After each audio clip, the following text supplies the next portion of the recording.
आफ्नो देशको सेनालाई लकीरका फकीर भन्नु त ती सेनाले गोली हानेर मारिदिन्छ। नेपालकै सुरक्षा व्यवस्था खतरामा पुग्यो। श्री 5 ज्ञानेन्द्रलाई पक्रेर थुन्नु नि त, तँलाई त हामीले निकालिसक्यो।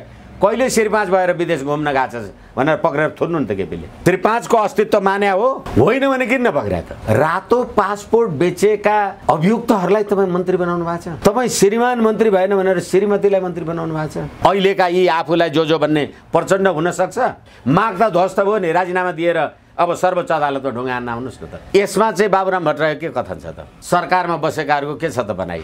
यो छिमेकीले नमिचेर नहेपेर के गर्छ? श्रीमानलाई मन्त्री बन्न अयोग्य भनेकोमा श्रीमतीलाई ल्याएर मन्त्री बनाउने तपाईँ धतुरो खाएर बौलाउँछौ कि लड्डु खाएर खुसी हुन्छौ? तिम्रो कुरा। सुरक्षा चुनौती ल्याउन सक्छ। त्याग बलिदान र गौरवपूर्ण इतिहास धुलोमा गयो, मटियामेट भयो। तपाईँले ल्याउनु भएको अध्यादेश यही संविधान अन्तर्गत पनि त होइन रहेछ नि। यो भन्दा लाज घृणाको पराकाष्ठा केही हुन्छ?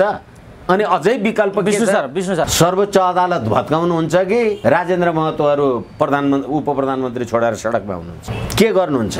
कि यो संविधान हिजो डढाएकै थियो फेरि पनि डढाउनुहुन्छ? बाबुराम भट्टराईजी अहिले पनि जेएनयूमा बसेर दाल भात खाएको सपना देख्ने काम नगर्नुहोस्। उहाँको क्रियाकलापले गर्दा उहाँ डुब्दै हुनुहुन्छ, तपाईँ इनारमा फाल हाल्दै हुनुहुन्छ। अनि भट्टराईले घोक्राए त भन्ने पाइएन नि। कारण देखाऊ आदेश जारी गर्दा गर्दै तपाईले फेरि त्यही काम किन गर्नुभयो? यो मन्त्री परिषदको विस्तार अस्वाभाविक, अराजनीतिक र अनैतिक हो। यो अहिले गाई जात्रा नौटंकी जे गर्नु भएको छ, यो राजनीतिक परिस्थितिले देशको सुरक्षा व्यवस्थामा चुनौती आयो। यो संविधान त पूर्णतः असफल भयो। अब यसैभित्र तपाईँ विकल्पका कुरा के खोज्नुहुन्छ? अनि तपाईँलाई कर उठाउँदा चाहिँ जनता कोरोना लागेर मर्दैन, अनि तपाईँलाई हिजो कर नउठाउनु पर्दा चाहिँ जनता भोकैले मरोस्, लकडाउन चाहिँ गर्नुपर्छ। यो सरकार हो। हामीसँग प्रत्यक्ष कुराकानी गर्नका निम्ति राजनीतिक विश्लेषक वरिष्ठ अधिवक्ता विष्णु भट्टराई हुनुहुन्छ। विष्णु सर स्वागत छ। हजुर धन्यवाद, नमस्कार। ओलीजीले मन्त्री परिषद विस्तार गर्नुभयो, त्यहाँ मन्त्री बनाइएका पात्रहरूमाथि पनि प्रश्न उठ्यो र यो असंवैधानिक कुरा हो भन्ने प्रतिक्रिया पनि आएको छ। ओलीजीको विस्तारलाई कसरी हेर्नु भएको छ? त्यहाँ कस्ता पात्र आए, कति संवैधानिक असंवैधानिक के हो, ओलीजीले गर्न पाउने नपाउने के हो, यो ओलीका बारे आलोचना भइराखेको र विस्तार भइराखेको यो मन्त्री परिषदको बारेमा बताइदिनुहोस् त। धन्यवाद। पहिलो कुरा त असंवैधानिक त भन्छन्, तर काम चलाऊ प्रधानमन्त्रीले मन्त्री परिषदको विस्तार गर्न पाउँदैन भनेर संविधानमा लेखेको कमसेकम मैले चाहिँ देखाएको छैन। तर प्रश्न के हो भने तपाईको आफ्नो सरकारले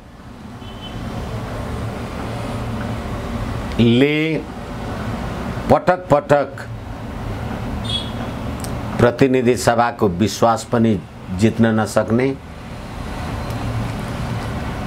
अनि संविधानले व्यवस्था गरे भन्दा बाहेक असंवैधानिक तरहले तपाईले बजेट पनि लिएर आउने,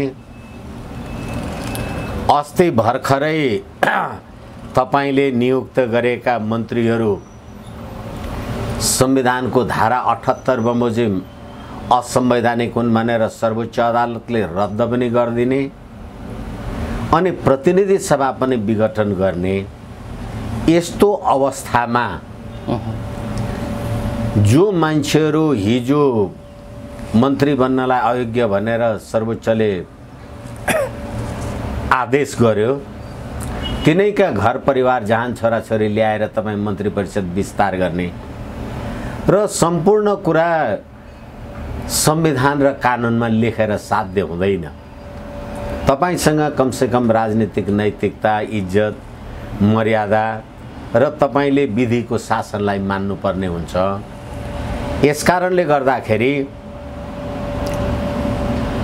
अहिले मन्त्री परिषद विस्तार गर्ने भन्ने कुरा र पटक पटक प्रतिनिधि सभा विघटन गरेपछि मन्त्री परिषद विस्तार गर्ने भन्ने कुरा यो वास्तवमा अनैतिक, असंसदीय र यही संविधान अन्तर्गत यिनै राष्ट्रपतिले तत्कालीन प्रधानमन्त्री शेरबहादुर देउवाको टाइममा मन्त्री परिषद विस्तारको कुरा गर्दा उहाँले त्यो कुरालाई इन्कार गरेको नजिर समेतका आधारमा र सर्वोच्च अदालतमा अस्ति तपाईले मन्त्री परिषद विस्तार गर्नुभयो, मलाई लाग्छ 10 गते जेठ 10 गते विस्तार गर्नुभयो भनेको कुरालाई अदालतको विचाराधीन छँदै अदालतले तपाईलाई के कारणले तपाईले मन्त्री परिषद विस्तार गर्नुभयो भनेर कारण देखाऊ आदेश जारी गर्दै तपाईले फेरि त्यही काम किन गर्नुभयो? तपाईलाई कुन त्यस्तो संवैधानिक, कानुनी र राजनीतिक भन्नाले तपाईको पार्टीको गुटको लागि होइन नि। तपाईलाई त्यहाँ प्रतिनिधि सभामा भोलि अल्पमत र बहुमतमा पर्छु भनेर होइन नि। मुलुकको राज्य प्रशासन सञ्चालनको गतिविधिमा के चाहिँ कुरा आवश्यक पर्यो र पटक पटक अदालतको विचाराधीन रहेका विषयहरूमा पनि यस प्रकारको गतिविधि गर्नुभएको छ।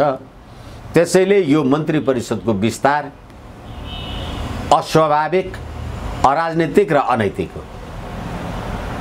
तपाईले यसो भन्दै गर्दा यसरी स्वेच्छाचारी बन्दै गएका, यसरी मनलाग्दी जे पनि गर्न थालेका ओलीलाई र ओलीको शक्तिलाई खलबलिने गरी सर्वोच्चले डन्ठा बजार दियो ओलीलाई र ओली अहिले कमजोर हुँदै गए भन्ने तर्क पनि एकातिर छ। यी फैसलाहरूलाई हेरेर के भन्नुहुन्छ?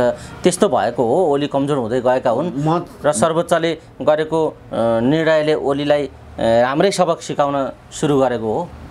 म चाहिँ त्यस्तो पदावली, त्यस्तो भाषा प्रयोग गर्न चाहन्न। तपाईहरूले बनाएको संविधान अन्तर्गत, तपाईहरूको संघीय लोकतान्त्रिक धर्मनिरपेक्ष गणतन्त्र अन्तर्गतको कार्यपालिका र विधायिका, कार्यपालिका र व्यवस्थापिका, विधायिकाले काम नगरिराखेको अवस्थामा अहिले सम्पूर्ण राजनीतिको केन्द्रबिन्दु तपाईहरूले न्यायपालिकामा लगेर हाल्नु भएको छ भनेदेखि त्यही न्यायपालिकामा मलाई प्रधानमन्त्री बनाउनुपर्छ, केपी शर्मा ओलीजीलाई प्रधानमन्त्री बनाउनुपर्छ भनेर पनि रिट निवेदन परेका छन्।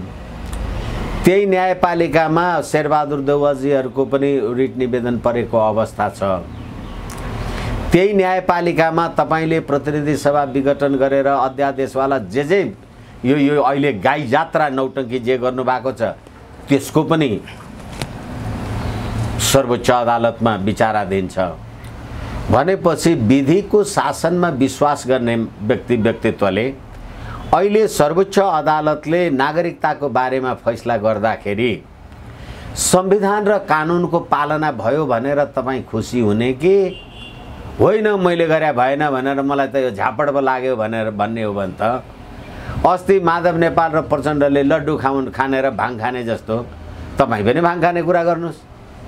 होइन भने मैले त अथवा आम सञ्चारसँग तपाईहरुसँग कुरा गर्दा त्यतिखेरैदेखि भनेको हो कि यो संविधानको धारा 114 जुन अध्यादेशको संवैधानिक व्यवस्था हो त्यसको चाहिँ चिरहरण भएको कुरा हो यो। र यो बजेट ल्याउने कुरा पनि संविधानको धारा 119 ले जुन जेठ 15 गते भित्र बजेट ल्याउनु पर्छ र जनताको प्रतिनिधिमूलक संस्था समाप्त गरेर मलाई लाग्छ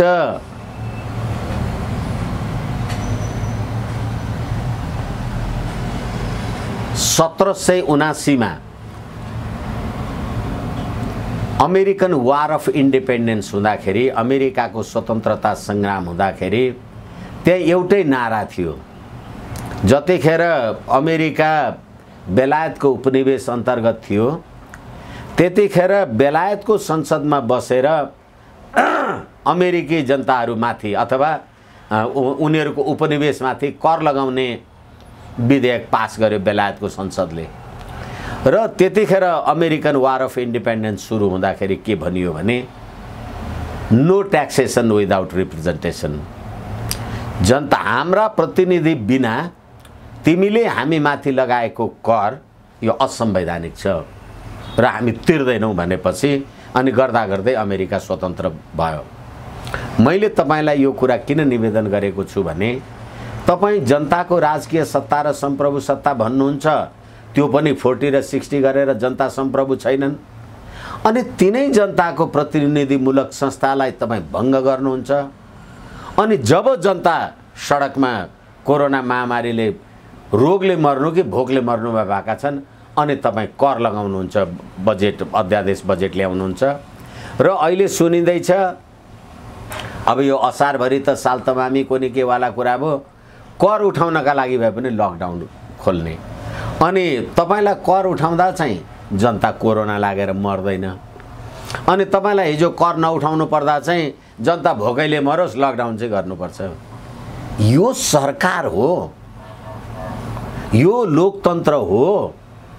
यस्तालाई लोकतन्त्र भन्छन्।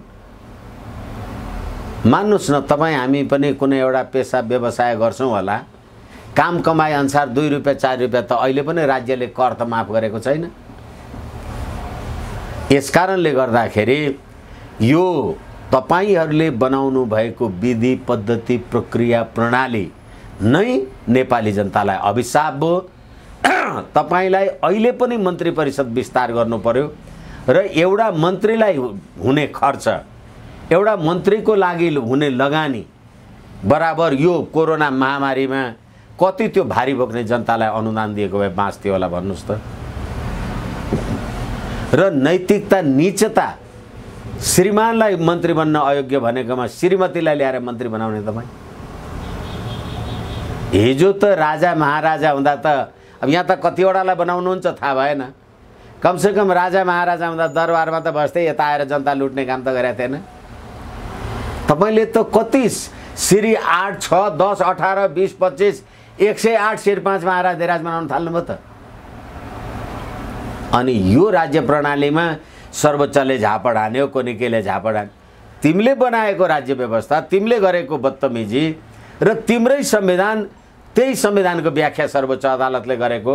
अब तिमी धतुरो खाएर बौलाउँछौ कि लड्डु खाएर खुसी हुन्छौ, तिम्रो कुरा। सर, यसरी समीक्षा गर्दै गर्दा यहाँ के पनि विषयवस्तु आइराखेको छ भने अब यो प्रणालीमाथि धावा बोल्ने काम भयो, देश सङ्कटमा पर्यो। अब चाहिँ म छिमेकी दक्षिणकै एउटा छिमेकीको उच्च ओहदाकै व्यक्तिहरूले चाहिँ मलाई जानकारी गरे अब कि यो गणतन्त्र र राष्ट्रसत्ता, गणतन्त्र हटाएर राष्ट्रसत्ता पुनर्स्थापना गराउने चाहना, हाम्रो चाहनामा कि समर्थन गर, होइन भने तिमी मौन चुप लागेर धैर्य गरेर बस भनेर मलाई यसरी चाहिँ जानकारी आयो भन्ने खालको अभिव्यक्ति दिँदै अब देशमा ठुलो सङ्कट आउन आँटो भनेर राति 11 बजे 1 बजे ओलीलाई भेट्न गएको, ओलीले सुनेनन् भनेर बाबुराम भट्टराई भन्दै हिँडेका छन्। यही बेला यस्तो खालको हल्ला पनि चलेको छ, बताइदिनुहोस् त के हो? होइन, त्यसैले बाबुरामहरूको यो अभिव्यक्तिबारे के भन्नुहुन्छ? त्यसैले यो बाबुरामवाला अभिव्यक्तिको बारेमा मलाई लाग्छ धेरै आम संसारमा मैले कुरा भनेको छु, राखेको छु र ठुलै खालको राजनीतिक परिवर्तन आउने भयो, ठुलै खालको राजनीतिक गतिविधि आउने भयो भनेर अहिले तपाईले जे भन्नुभयो र यो भन्दा भर्खरै एउटा तपाईले पहिले राख्नु भएको प्रश्नलाई सम्बोधन गर्ने क्रममा मैले जे निवेदन गरेँ, यो राज्य प्रणाली, यो सम्मानित सर्वोच्च अदालतले तपाईले बनाएको संविधानको व्याख्या गर्यो अनि तपाईलाई त्यो सर्वोच्च अदालतले गरेको व्याख्याको कारणले गर्दाखेरि र फेरि अहिले तपाईले होइन अब यो त गणतन्त्र जाने भयो, राजतन्त्र आउने भयो भनेपछि बाबुराम भट्टराईजी यो संविधान बनाउने काम गर्दा त तपाई पनि त संविधान मसौदा समितिको संरक्षक संयोजक अथवा अध्यक्ष के हुनुहुन्थ्यो, कति खानु लुट्नु भयो त्यो आफ्नो ठाउँमा छ। त्यही संविधान अन्तर्गत अहिले तपाईको त्यही संविधानको धारा 114 अन्तर्गत अध्यादेश ल्यायो र अहिले म त बाबुराम भन्दा पनि केपी ओली र उहाँको सरकारमा बसेका उपप्रधानमन्त्री जीहरूलाई निवेदन गर्न चाहन्छु, सर्वोच्च अदालतले यो गरेको फैसलाले त मधेसवादी दल र केपी ओली बिचमा गरेको सम्झौतालाई त भङ्ग गरिदियो नि त नागरिकताको विषयलाई। अब तपाईहरु आएर सर्वोच्च अदालत भत्काउनुहुन्छ कि राजेन्द्र महतोहरु प्रधानमन्त्री उपप्रधानमन्त्री छोडेर सडकमा हुनुहुन्छ? के गर्नुहुन्छ? कि यो संविधान हिजो डढाकै थियो फेरि पनि डढाउनुहुन्छ? यसै कारणले गर्दाखेरि बाबुरामजीले जे भन्नुस्, बाबुरामजीले जे नभन्नुस्, उहाँको अहिले उहाँ जुन पार्टीमा हुनुहुन्छ उहाँको अस्थिर राजनीतिक चरित्र पनि हामीले हेरेका छौं र नेपालमा संवैधानिक राज संस्था हिन्दू राष्ट्रको बारेमा हामी जस्ता राज संस्थाका पक्षधर मान्छेहरूले केही गर्यौं केही भन्यौं भने उहाँहरू होइन यो भारतको आरएसएस को कुनै के आदि इत्यादिको त्यही छाया देख्नुहुन्छ र त्यसलाई लिएर भारतका कूटनीतिक क्षेत्रका मान्छेहरू अथवा अहिलेको सत्तासँग निकट रहेका मान्छेहरू बाबुराम भट्टराईजी अहिले पनि जेएनयूमा बसेर दाल भात खाएको सपना देख्ने काम नगर्नुस्। तपाईको नेपालको बारेमा तपाई जे भन्नुस्, हाम्रो यी संस्थाहरूलाई आक्षेप लगाउने आवश्यक छैन भनेर जे भनिराख्नु भएको छ र अहिले तपाईले भने जस्तो पारीबाट यो भने वारीबाट त्यो भने त पारीबाट त यो संविधान बनाउने कुरामा पनि जे अब्जेक्सन गरिएको थियो यिनै केपी शर्मा ओली हैनन्, बहुत एकदम लोकतन्त्रवादी एकदम यो राष्ट्रवादी भएर भारतको विरुद्धमा अडान राखेर यो संविधान फास्ट ट्र्याकबाट ल्याउनु पर्छ भन्ने। त्यही संविधानको कार्यान्वयन गर्नका लागि त निर्वाचन जितेर आएका केपी शर्मा ओलीजीहरूले त्यही संविधान डढाउनेलाई नल्याई साथमा नलिकन भएन र तिमी यो संविधानको धारा 10-11 बमोजिमको नागरिकता अध्यादेशवाला कुरा ल्याएर तिमी सरकारमा जे भएको थियौ सर्वोच्चले अब अध्यादेश असंवैधानिक भनिदिएपछि तिमीहरू सत्ताबाट बाहिर जाऊ र त्यतिखेर केपी शर्मा ओलीजी अथवा उहाँका कानुनी सल्लाहकारहरू त ठुलो हामीले यो नागरिकता अध्यादेश ल्याएर त ठुलो काम गरेका छौं भनेर आम सञ्चारमा त भन्नुहुन्थ्यो, त अहिले कहाँ जानुभयो? प्रमाणित गर्नु पर्यो नि। यसकारणले गर्दाखेरि विदेशी शक्ति जे पनि घटना हुने बित्तिकै दक्षिणको विदेशी शक्तिलाई जोडेर हेर्नुपर्ने भएपछि यो राज्य व्यवस्था नेपाली जनताको व्यवस्थै होइन रहेछ भन्ने प्रमाणित भयो नि। यसकारण मलाई लाग्छ अब बाबुराम भट्टराई जस्ता पात्रहरूको बारेमा छलफल गर्नुको केही औचित्य छैन। विष्णु सर, जसरी पनि अब ओलीजी हरेक कुरा असंवैधानिक गतिविधि गैरकानुनी काम यी सबै कुराले ओलीजी अप्ठ्यारोमा पर्दै अब राजनीतिक रूपले पनि ओलीजी अहिले घेराबन्दीमा परेको स्थिति त देखिन्छ। अब ओलीको विकल्प कसले दिने र अब ओलीको विकल्पका निम्ति भएका यी सारा कुराहरूको अब निकास कसरी आउँछ बताइदिनुस् त। ओलीको विकल्प छ? होइन, हरेक कुराको विकल्प हुन्छ। जन्म र मृत्यु बाहेक विकल्पहीन संसारमा केही पनि हुँदैन र त्यसमा पनि राज्य प्रणाली सञ्चालन गर्ने भन्ने कुरामा त हिजो पनि हामीले हेरेका थियौं नि त। त्यो संविधान सभाले एउटा सरकारको विकल्प दिन सकेन भनेपछि त्यो खिलराज रेग्मीवाला पात्र प्रवृत्तिहरू पनि हामीले हेरेकै हो र अहिले गर्दा गर्दै अस्ति 23 गते मुलुकको पछिल्लो राजनीतिक घटनाक्रमलाई नेपाली सेनाले निकटबाट नियालेर हामी हेरिराखेका छौं भनेर नेपालको प्रधान सेनापतिले पूर्णचन्द्र थापाले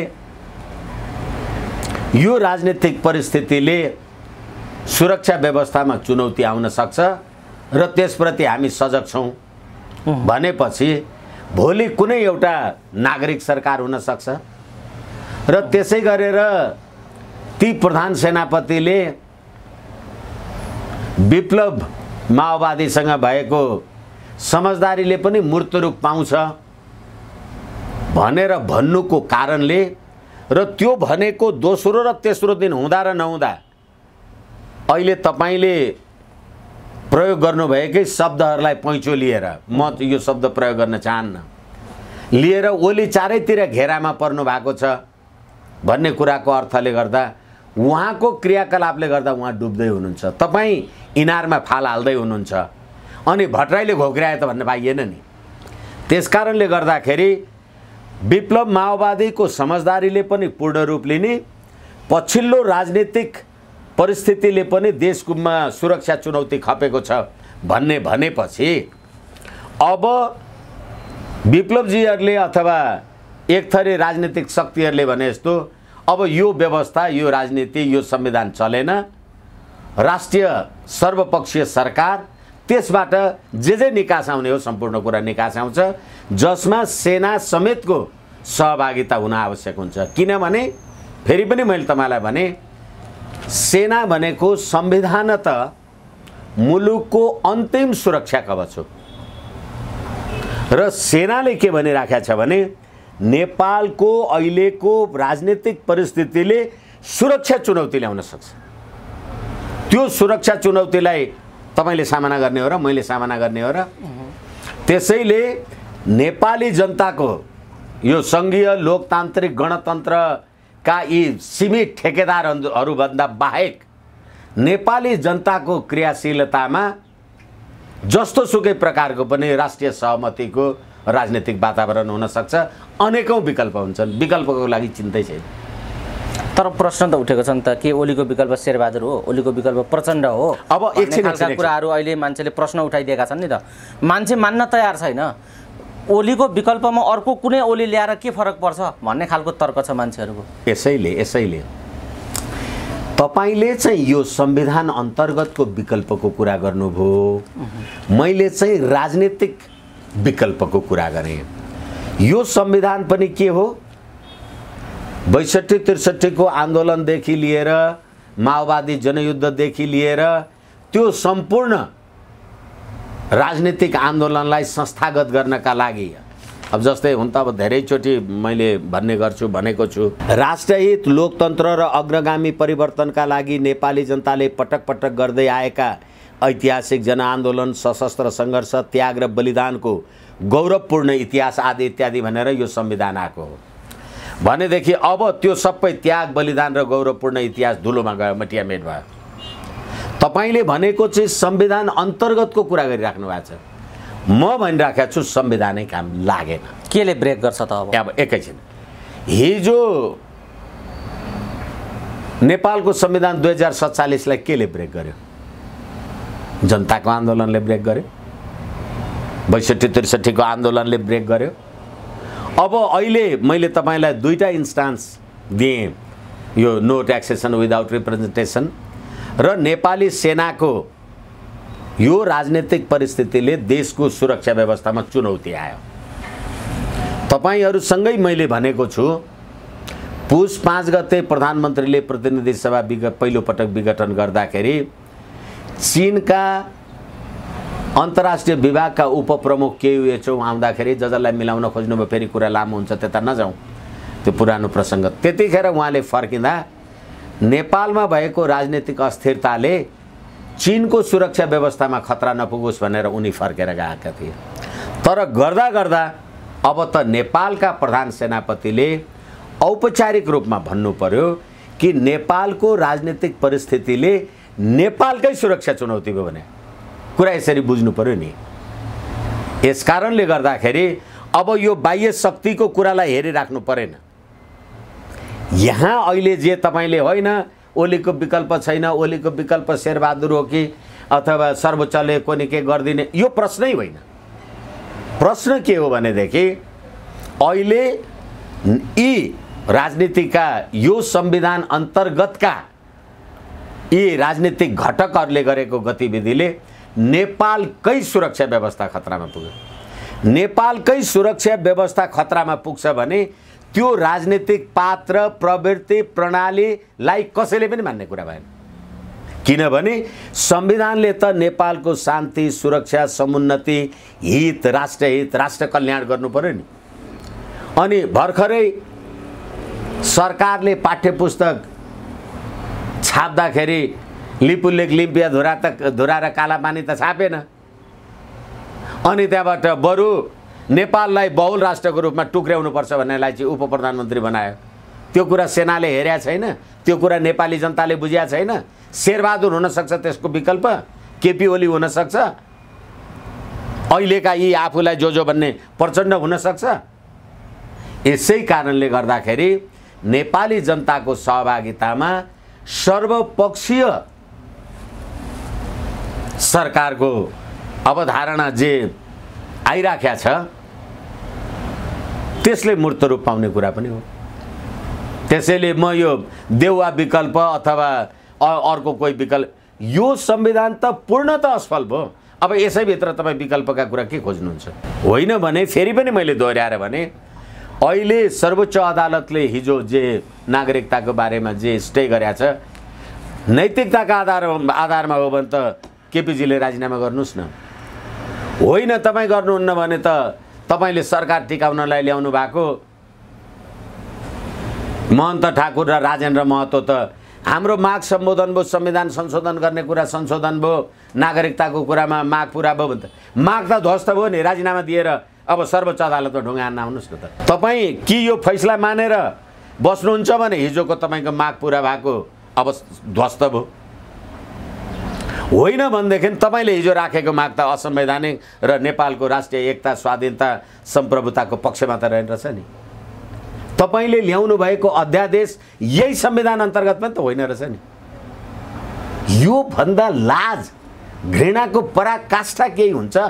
अनि अझै विकल्प विष्णु सर तपाईँले यो टिप्पणी गर्दै गर्दाखेरि ओलीको छवि भनेको नाकाबन्दीको अडान, लिपुलेकको चुचे नक्सा यही कुरा थियो। आज चुचे नक्सामा डङ्कीडङ भारतले उतापट्टि उसको क्षेत्रबाट भनेको, उसको क्षेत्र भनिएको छ, विस्फोट गरेर बाटो खनेर लिपुलेक जोड्ने बाटो खनाइराखेको छ। त्यही विस्फोटले नेपालतर्फको बाटो पुरियो, अहिले चाहिँ क्षति भयो भन्ने कुरा आइराखेको छ। त्यहाँ बम पड्कै छ, बाटो बनाइ छ उसले। तर यहाँ बेखबर ओलीजी बेखबर बस्नु भएको छ। राष्ट्रिय सुरक्षा त यहाँ पनि देखियो नि त। अब एकैछिन के भन्नुहुन्छ? ओलीजी बेखबर त्यो त राजेन्द्र महतोवाला कुरा गरेपछि हामीले भनिसक्यौँ। तर तपाईँले भर्खरै प्रश्न राख्नु हुँदाखेरि बाबुराम भट्टराईजीहरूले दिस एन्ड द्याट भन्नुभयो। अब त यो विकल्प यसमा चाहिँ बाबुराम भट्टराई के कथन छ त? जस्तो छाङ्रु र टिङ्कर जाने आउजाउ बन्द भएको छ होइन, ठिक छ। अनि यसमा चाहिँ अहिले यी विकल्प भएकाहरूको चाहिँ कुरा के छ? बोल्नुहुन्न उहाँहरू हो, यसै कारण नागरिकतामै बोल्नु भएन उहाँहरू। एकछिन, अब त्यसै गरेर यो अहिले सरकारमा बसेकाहरूको के छ त बनाइ? होइन, हामीलाई त यो नागरिकता रोटी बेटी कोनी के नभई त ध्वस्त हुन्छ। र नेपाल सरकारको सञ्चार मन्त्रालयले त नागरिकता अध्यादेश संविधान बमोजिम छ भनेर प्रेस मिट गरेको थियो नि त। तिनीहरू के बोल्छन् त?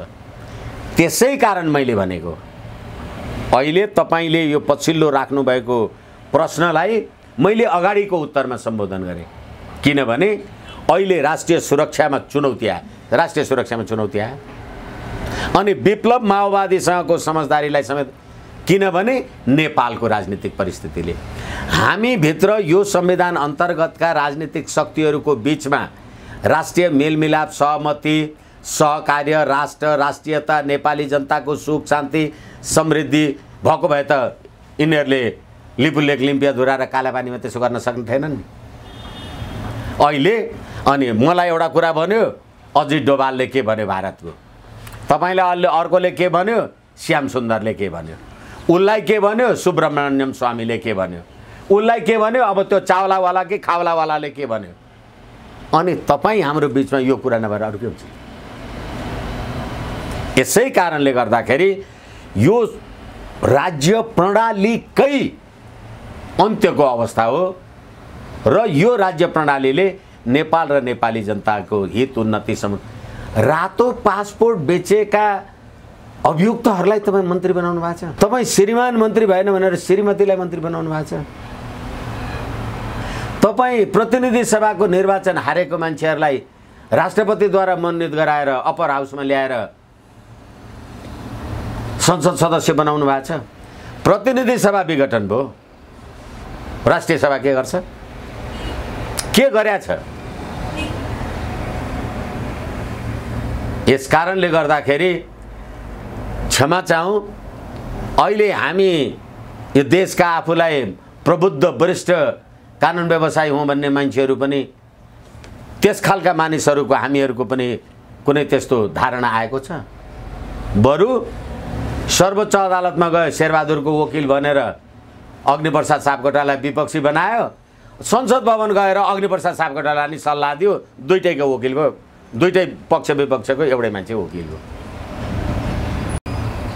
अनि त्यस्तो अवस्थामा यो छिमेकीले नमिचेर नहेपेर के गर्छ त? र त्यो हेप्ने बाटो 62-63 को आन्दोलन, यो संविधान। ठिक छ, तपाईँले यो भनिराख्नु भएको छ, पटक पटक नेपाली जनतालाई आफूले लागेको कुरा आफ्नो विश्लेषण सुसूचित गर्ने काम गरिराख्नु भएको छ। विष्णु सर, के त्यसो भए अब यो देशको राष्ट्रिय सुरक्षामा चुनौती आयो, सेनाको भूमिका प्रधान हुन्छ भन्न खोज्नु भएको हो? निश्चित रूपमा, किनभनेदेखि सेनाको भूमिका त सधैँ प्रधान हुन्छ। मैले अब दोहोऱ्याउनु पर्छ, मैले सेनाको औपचारिक सैनिक मुख्यालयमा गएर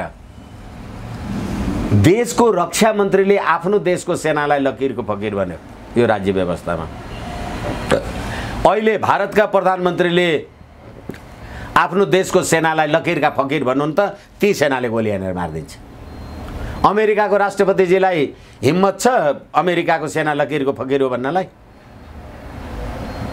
त्यो सेना, नेपाली सेना अब अहिले के भन्न थाल्यो भने मुलुकको पछिल्लो राजनीतिक गतिविधिले देशको सुरक्षा चुनौती खतरा हो। अब सेना सम्प्रभुताको रक्षक, म तपाईलाई कति भन्न सक्दछु, सम्झाउन सक्छु मलाई थाहा छैन। देशको अन्तिम सुरक्षा कवच भनेपछि सम्प्रभुताको रक्षकले सबैभन्दा बढी राजनीति जान्नुपर्छ, त्यसले कूटनीति जान्नुपर्छ, समर जान्नुपर्छ, जनता जान्नुपर्छ, राष्ट्रियता जान्नुपर्छ, मन्त्री प्रधानमन्त्री तिनीहरूको चरित्र सारा खुफियागिरी जान्नुपर्छ।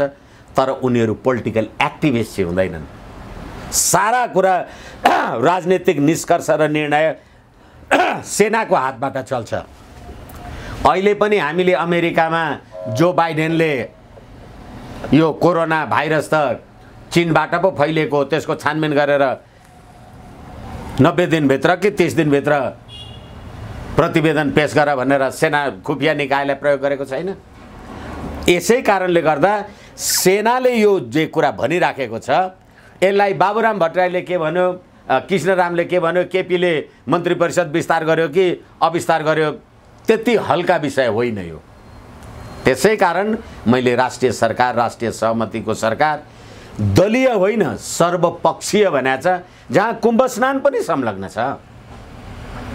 यस कारणले गर्दाखेरि नेपालको तपाईले हटाउनु भएको राजालाई अहिले जुन छिमेकी राष्ट्रको नाम लिएर हामी कुरा गरिराखेका छौँ, उनीहरूले श्री 5 भनेर बोलाउँदा गद्दीहीन राजा भनेर मैले भन्ने गरेको छु। श्री 5 ज्ञानेन्द्रलाई पक्रेर थुन्नु नि त, तँलाई त हामीले निकालिसक्यो, कहिले श्री 5 भएर विदेश घुम्न गएको छ भनेर पक्रेर थुन्नु नि त केपीले। श्री 5 को अस्तित्व मान्या हो, होइन भने किन नपक्र्या त? नेपालमा हटाउनु भयो, भारतमा आउँदाखेरि श्री 5 भनेर आइरहेछ। नेपालमा हटाइसकेको उहाँ श्री 5 भनिरहेको होइन, उहाँ श्री 5 भनिराखेको छ, यहाँ तपाईँ के गरिराख्नु भएको छ त? यसै कारणले गर्दा देशको राष्ट्रिय सुरक्षा भने सम्प्रभुतामाथि चुनौती आयो भन्ने कुरा अहिले हामीले मानसरोवर जाने बाटो अवरुद्ध गरे भनेर जे हेर्दैछौँ आम तर फेरि पनि म भन्दैछु, यो देशको सम्पूर्ण यो संविधानका गणतन्त्रवादी, लोकतन्त्रवादी, धर्मनिरपेक्षतावादीहरू के भन्छन् त? राष्ट्रियता संविधानको धारा 5 नेपालको राष्ट्रिय एकता, अखण्डता, शान्ति, सुरक्षा, नेपाली जनताको सद्भाव, यिनीहरूको रक्षा गर्नु यी राष्ट्रहितका विषय हुन्। यसको प्रतिकूलको काम कारबाही सङ्घीय कानुन बमोजिम दण्डनीय हुन्छ भनेर संविधानको धारा 5 मा लेखेको छ। केपी शर्मा ओलीजीले यो 5 पढाएको छ कि छैन भनेपछि अहिले राष्ट्रिय हित सुरक्षाको काम गर्नुभयो। केपी ओली मात्रै होइन, मैले भन्दैछु यो संविधानका प्रणेता हुँ भन्नेहरू। सरकार रहने र नरहने प्रश्न होइन। यस कारणले गर्दाखेरि यो राज्य प्रणाली नेपाली जनताको बलमा नेपाल राष्ट्र बचाउनका लागि यो राज्य प्रणालीको अवश्यम्भावी अन्त्यभन्दा बाहेक अरू केही छैन। हस् विष्णु सर, अब यो कुन प्रक्रियामा कसरी जान्छ आगामी दिनमा इतिहास हामी हेरौँला। घटनाक्रमले पनि हामीलाई अरू छलफल गर्ने वातावरण देला। यो समय दिनुभयो, यो महत्त्वपूर्ण समय र महत्त्वपूर्ण संवादका लागि यहाँलाई धेरै धेरै धन्यवाद छ। हस्, मलाई पनि आफ्नो कुरा राख्ने अवसर दिनुभयो। ब्रेकोटी अनलाइन टेलिभिजनलाई हार्दिक नमन प्रणाम।